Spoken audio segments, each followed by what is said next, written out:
The Case of the Maygrove Murder. The name Snuffles.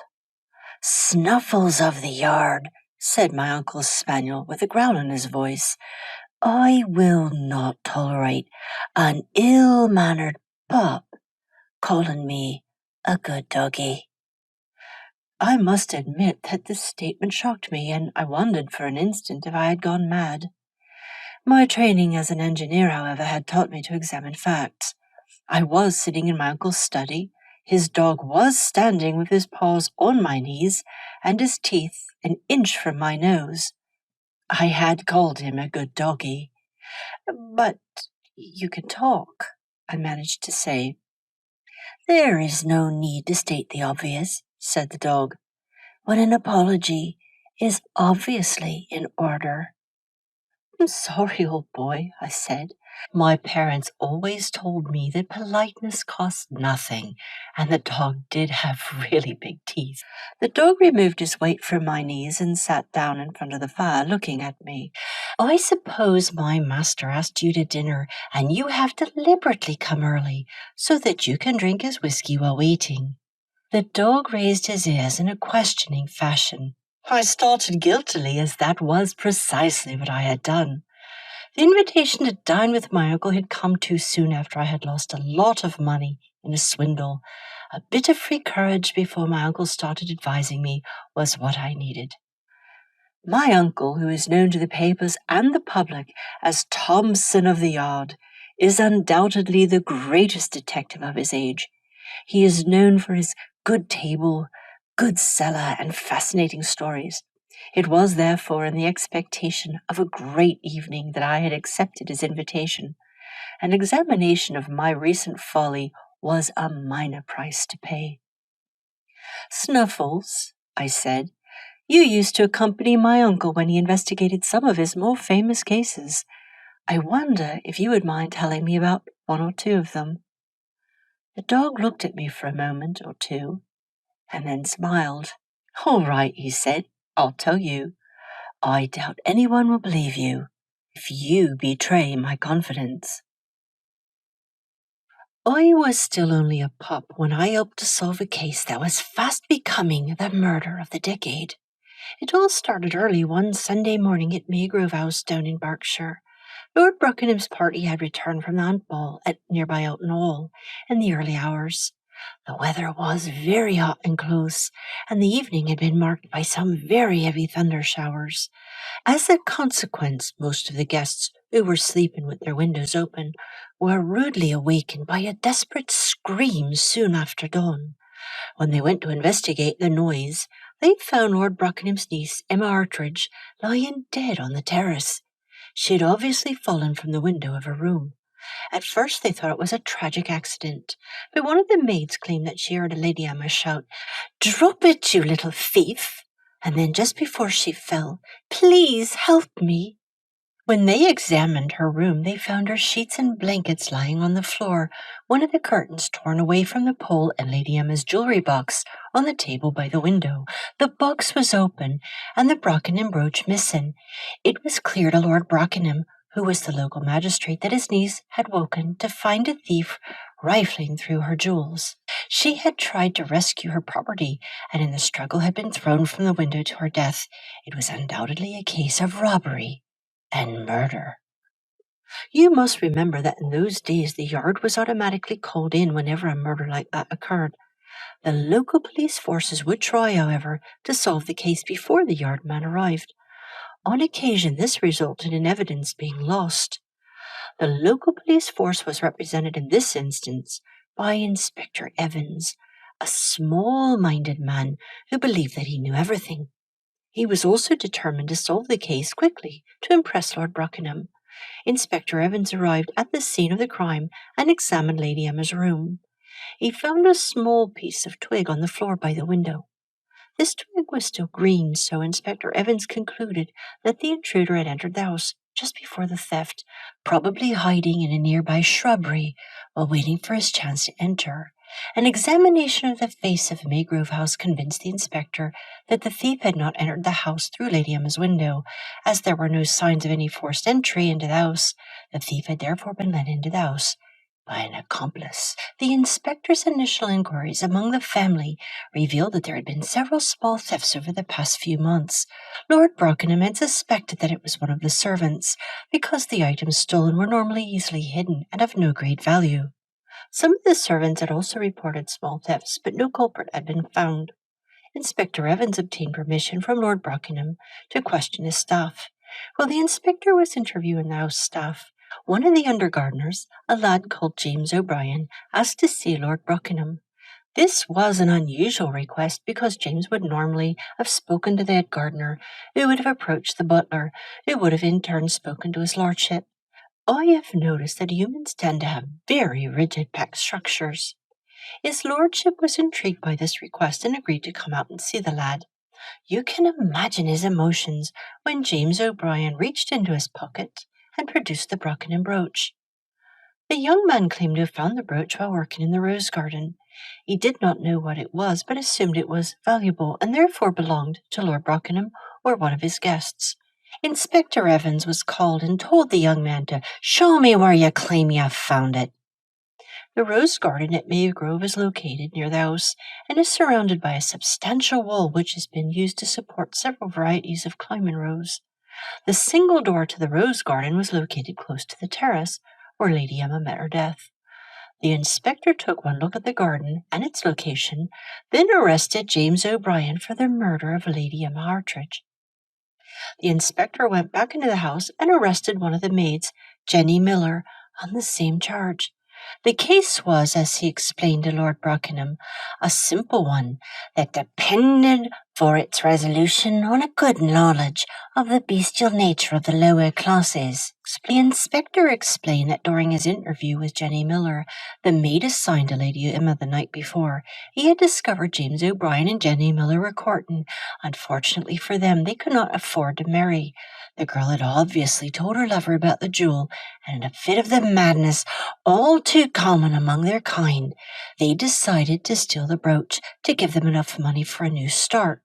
The lad had waited in the shrubbery until the girl signaled that the coast was clear, and while she lingered downstairs on watch, he crept upstairs to Lady Emma's room. Unfortunately, Lady Emma woke, and the criminal monster threw her, with no pity in his black heart, from her window. Slater claimed to find the jewel was only a pathetic attempt to put things right once he realized what he had done. O'Brien's mistake was, the inspector concluded, to find the jewel within a walled garden, had only one entrance, and that in plain sight of all the people rushing to Lady Emma's body. The mud within the garden gate was a mute witness of the lad's infamy, because it clearly showed only one set of tracks entering and then leaving the garden. The unfortunate couple had just been taken away by a sergeant when my master and I arrived. Inspector Evans had remained behind so that he could tell your uncle that the local police had solved this one without the need for any of your fancy London methods. Truly, for your uncle and Inspector Evans, it was contempt at first sight. The annoying thing was that Inspector Evans seemed to have a case. After all, such tragedies do happen, and it is not inconceivable that a naive young couple would decide to steal a piece of jewelry they could not hope to sell. Your uncle, however, decided to do his own investigation, much to Evan's disgust. As he said to me later, he was never happy about murder cases that relied only on circumstantial evidence. For a young dog, this was an extremely exciting occasion. Not only was there a murder to investigate, but Maygrove House had a large lake with ducks. It was a hot day, and I must admit the thought of a swim appealed to me. For me to think is to do. I have always been a dog of action. I ran down the lawn toward the lake. I must admit that I so forgot myself as to bark at the ducks. I even ignored your uncle's clear instructions to stop. Splash! I entered the water only to find it was 4 inches deep and covered thick mud. It was some few minutes later that I was dragged from the lake, covered with mud and embarrassment. I found myself sent in disgrace to the stables, where I was left outside in an unused loose box. Your uncle asked one of the grooms to clean me off and said he would collect me after he had interviewed the prisoners. Somehow, one always knows when one has let down your uncle. The groom, however, was one of those fortunate humans who really knows how to play. I spent an enjoyable half hour, which ended up with the groom wet and muddy, and myself clean and dry. I settled down to wait for the master in a quite contented frame of mind, who I reflected can be sad on a beautiful summer's day. I drifted off to sleep with this naive thought in my mind. I was awakened by a soft, almost inaudible mewing that seemed to be coming from within the loose box. It was such a forlorn sound. I got up and entered the box. Although I was temporarily blinded when I went into the dark, my nose told me that there was a cat in the manger. My ears told me that it was a very unhappy creature. You humans often seem to think that cats and dogs enjoy a mutual antipathy, but this is not true. We are both competing for the same ecological niche, that of pet. Because we are rivals, we occasionally fight, but on the whole, we manage to live together quite easily. Often a cat is the only decent, if self-absorbed friend to whom a dog can really talk. You humans often being unable to say much more than, "Who's a good dog then?" I went up to the cat and gently snuffled it. To my surprise, I wasn't scratched. The cat only opened its eyes and mewed all the louder. "Whatever is the matter?" I asked. "Are you ill? Should I fetch one of the people?" The cat looked at me and wailed, "She's gone."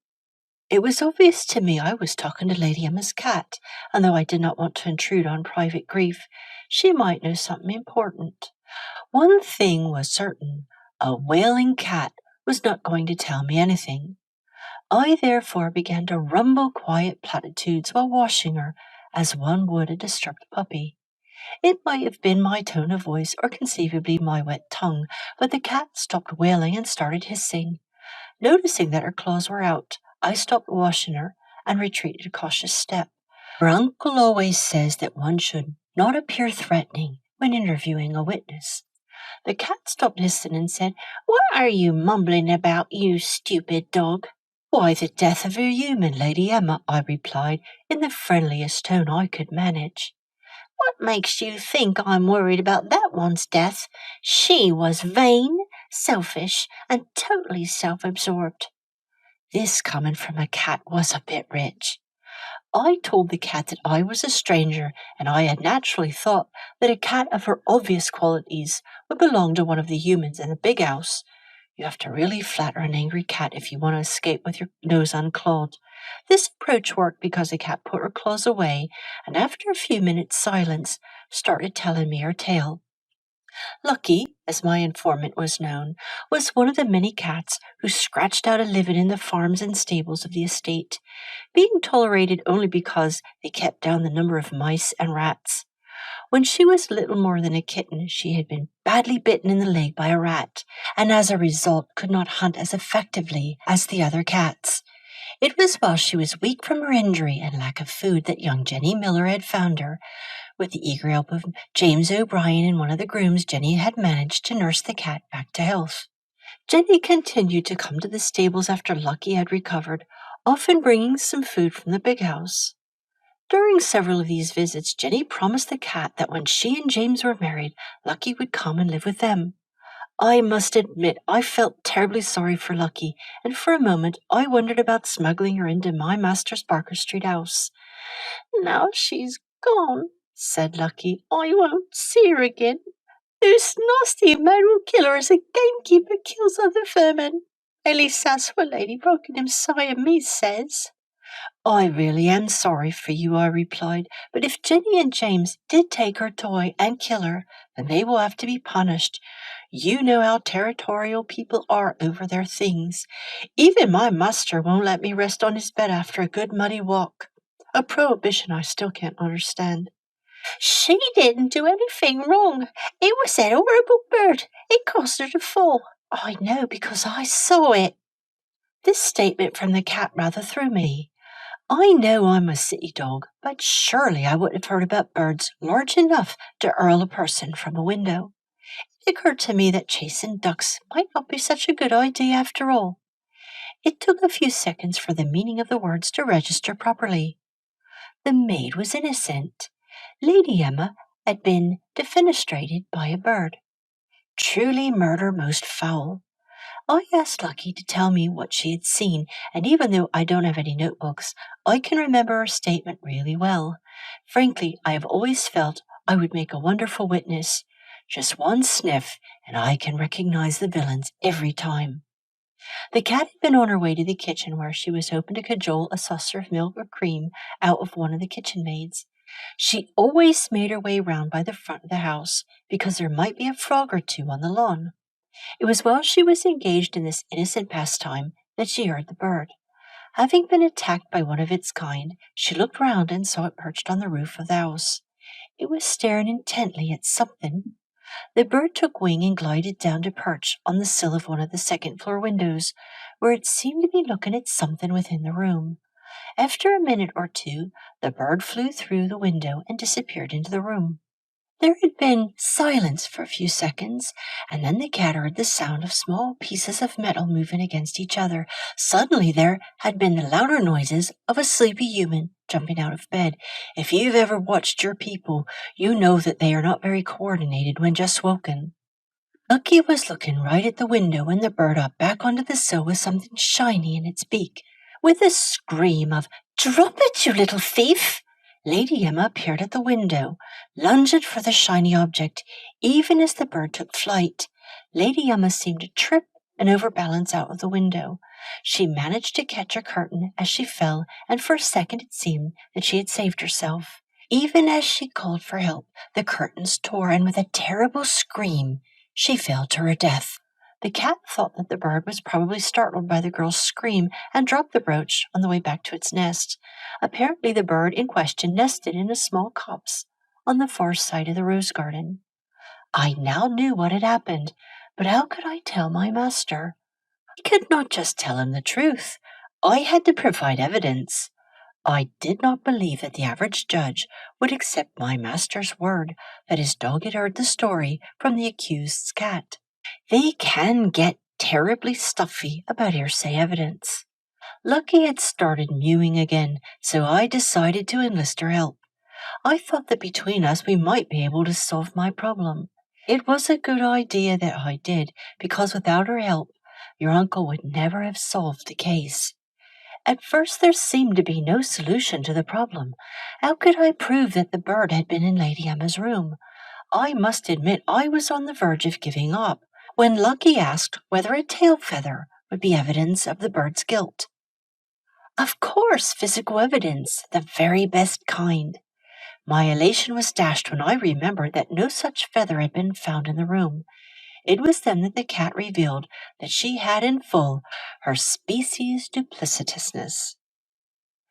"Why don't we put a feather in Lady Emma's room for your master to find?" Lucky suggested. I was shattered.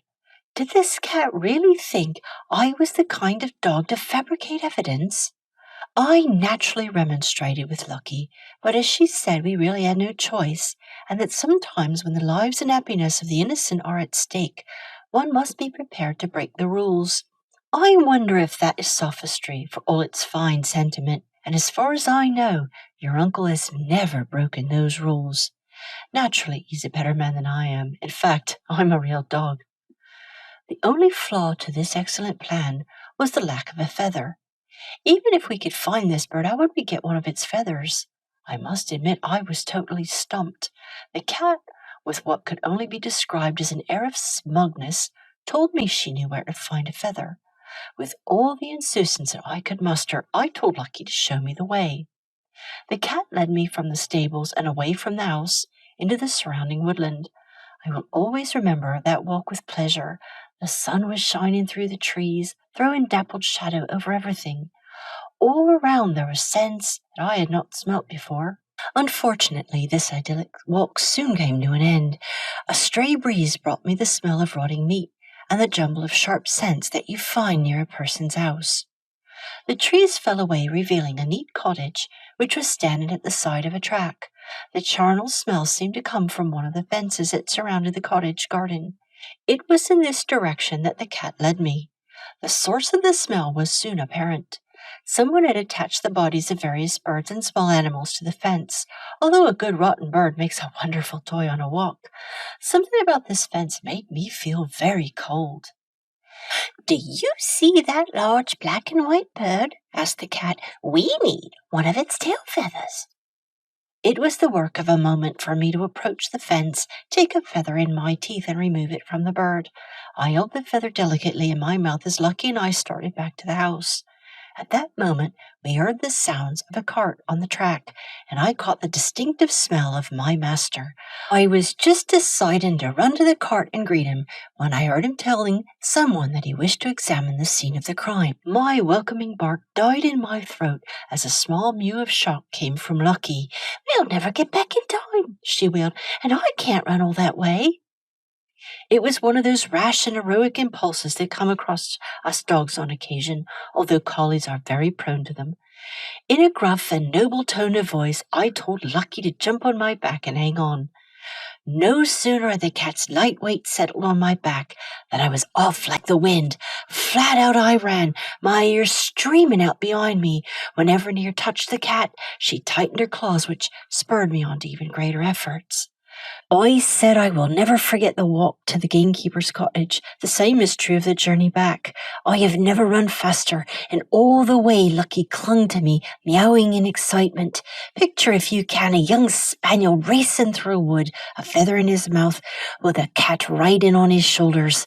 I remember leaping a fallen trunk and landing by a squirrel. Naturally, the squirrel ran. Unfortunately, it chose my direction. For several bounds I had its tail in my nose and the sound of its chattering in my ears. I haven't chased a cat since.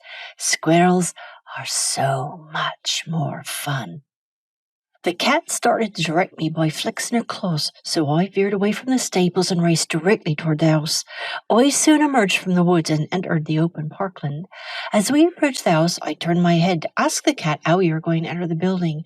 At that moment, the ground opened in front of my paws, and we tumbled rather unceremoniously, tail over muzzle, into a large ditch that separated the lawn from the park. The air was knocked out of my lungs, and I just lay there panting.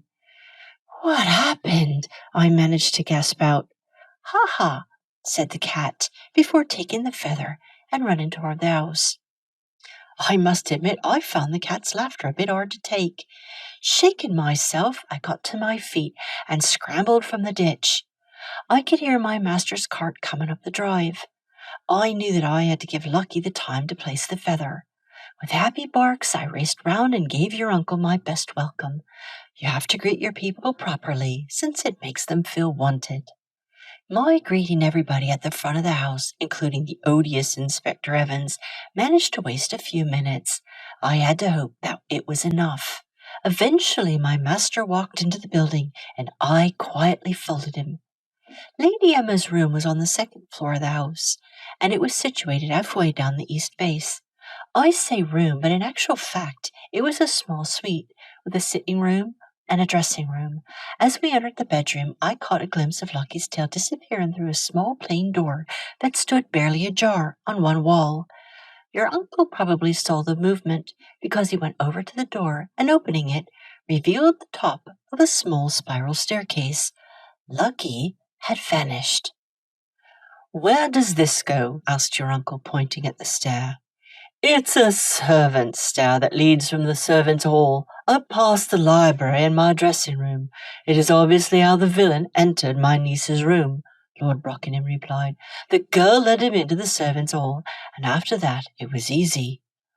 While your uncle was distracted by the staircase, I looked for the feather and quickly spotted it protruding from under the fallen curtain. Lucky had done a really good job. All I had to do was sit and watch my master come to the right conclusion. I settled down with that contented feeling that comes from a job well done. One should never tempt fate. It was at that moment that Inspector Evans strode forward and stopped by the curtain. He took a pencil from his pocket and dropped it on the carpet. He told your uncle that the twig had been found at that spot. My problem was he was standing on the feather, completely hiding it from view. He stood there with a smug, self-satisfied grin on his face, and I just could not help myself. "Woof!" I said, which you will agree pretty much said it all. Rather than leaping from the feather while apologizing profusely, he asked your uncle why I had been allowed in the house. Things became really desperate when Lord Brockenham called for a servant to remove me. Everything was ruined if your uncle did not see the feather. A sense of desperation came over me, and I just put my head back and howled. Now, I may not be a large dog, but when I howl, I can really belt out the noise.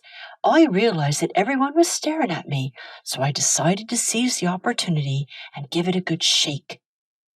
I darted forward, avoiding your uncle's hand, and pounced on Inspector Evans' shoe.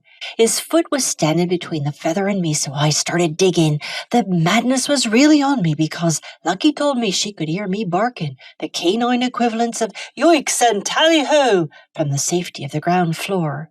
All was pandemonium, with grown men shouting, maids screaming, me barking, and Inspector Evans swearing. I could tell he mixed with the lower classes from the unnecessary profanity of his words.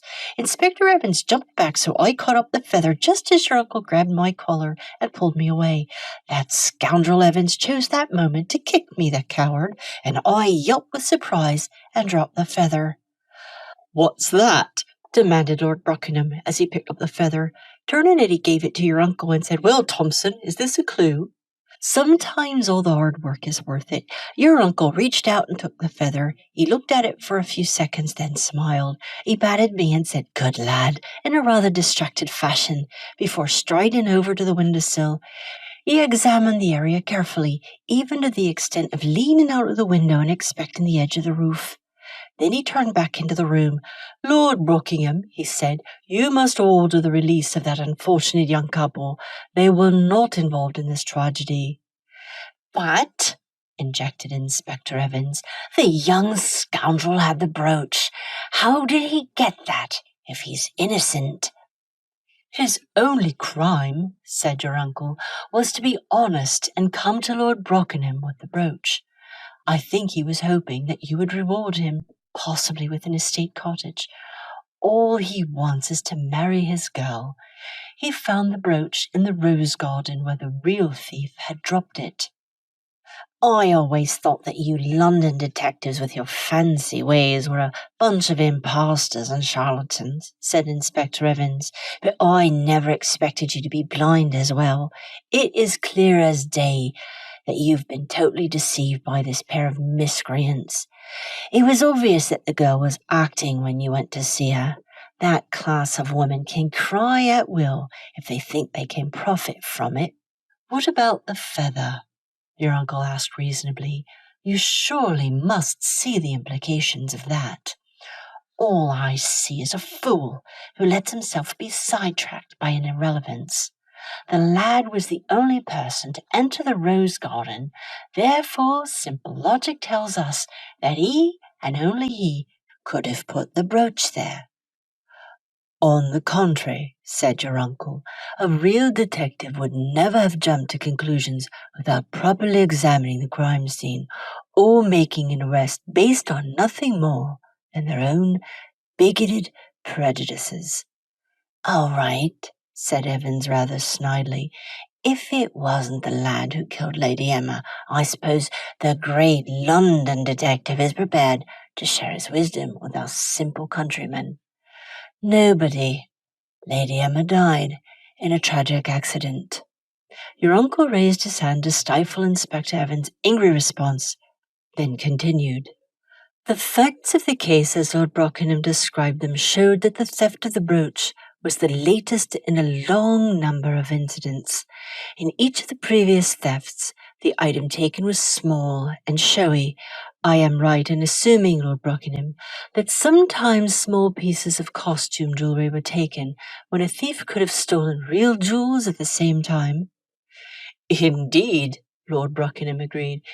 "It was this very lack of sophistication that led Inspector Evans to suspect that the thief was a servant. People of that class would easily assume that paste jewels were real." "'Tis from the nature of the item stolen that the experienced detective can determine the probable thief." Your uncle paused for a few seconds, then continued. In this case, the identity of the thief was obvious as soon as we entered the room. But damn it, man, what thief? Lord Brockenham shouted. First you say my niece died in an accident. Then you start talking about the thief. Be clear, man, say what you mean.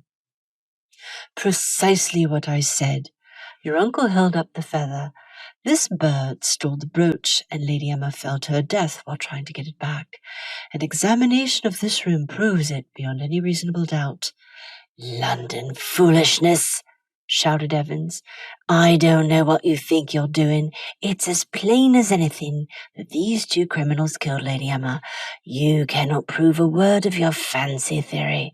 You just cannot accept the fact that the local man solved the case. On the contrary, drawled your uncle, I can and will prove it. Lord Brockenham, shall we ask your gardeners where this bird nests? And what do you hope to gain from that? Asked Evans. A confession? No, said your uncle. I propose to recover the other missing trinkets. It was obvious to me that Lord Brockenham had reached the limits of his endurance. White-faced, he led us from the room and out of the house, onto the terrace. He summoned the gardener and gamekeeper and stood there quietly, staring up at his niece's window. I remember thinking that a good owl would have helped him cope with his grief. When the gardener arrived, Lord Brockenham asked him if any magpies nested near the house. Without hesitation, the gardener pointed to a tall tree in a copse beyond the rose garden. I saw your uncle nodding in quiet satisfaction. The thief was making straight for its nest when it dropped the loot. It had reached the base of the indicated tree by the time the gamekeeper arrived carrying a gun and accompanied by a rather muddy Labrador. Lord Brockenham asked him to climb the tree and fetch down a magpie's nest he would find up there. Passing his gun to the gardener, the gamekeeper climbed the tree, disappearing into the leaves. It was a tense few moments, but suddenly there was a raucous squawking, and a bird like the one I took the feather from burst out of the tree and settled on the wall of the rose garden. We could hear the gamekeeper swearing, and then with a cry of triumph, he dropped the nest from the tree. We watched it as it fell to the ground. As it landed, several small, bright trinkets spilled from it. With a cry of rage, Lord Brockenham snatched the gun from the gardener and raised it to his shoulder. The bird saw the gun come up and took flight, but not fast enough. Lord Brockenham fired, and the bird fell in an explosion of feathers. The gamekeeper's Labrador ran toward the fallen bird and practically caught it before it fell to the ground. Thank you, Thompson, Lord Brockenham said. I will ensure that those young people are released right now. We returned to London in time for supper. But what about Lucky? I asked. Your uncle got a letter from James O'Brien about 3 months afterwards, thanking him for his help. Lord Brockenham gave them a cottage, so he married Jenny. I assume that Lucky moved in with them. Can you tell me about another case? I asked hopefully. Later, lad, Snuffles replied. Not now.